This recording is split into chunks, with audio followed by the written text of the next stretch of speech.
ત્યાં તાલુકા પોલીસ સ્ટેશનની અંદરમાં જે અમારી ઉપર 3rd ડિગ્રી ટોર્ચર કરવામાં આવ્યું, એ 3rd ડિગ્રી ટોર્ચરમાં તાલુકા પોસ્ટેના પીઆઈ એડી પરમાર, પીએસઆઈ જાડેજા અને 3 કોન્સ્ટેબલોએ જે ગોંડલ તાલુકા પોલીસ સ્ટેશનના કેમ્પસમાં અંડર કન્સ્ટ્રક્શન બિલ્ડિંગની અંદરમાં અમને પાણી પાયું, જે પાણી નાક અને મોઢા વાટે અમારા ફેફસા અને અમારા પેટમાં ગયું, જેથી કરીને એ જે અમાનુષી યાતના અમારી પર ગુજારી.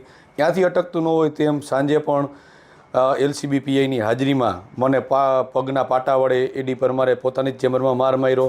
ત્યાંથી નથી અટકતા તારીખ બીજે દિવસે એટલે કે 18 તારીખે પણ સવારના પોરમાં 11 વાગ્યામાં મને કીધું કે તું જે કાંઈ હોય સાચા ખોટા નામ દઈ દે.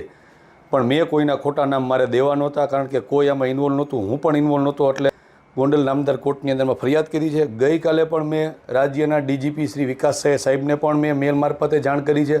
આજે એમનો રિટર્ન મેલ પણ આવી ગયો છે એસપી સાહેબને. જોઈએ હવે, મને કોર્ટ પાસેથી આશા છે, પણ વિકાસ સાહેબ પાસે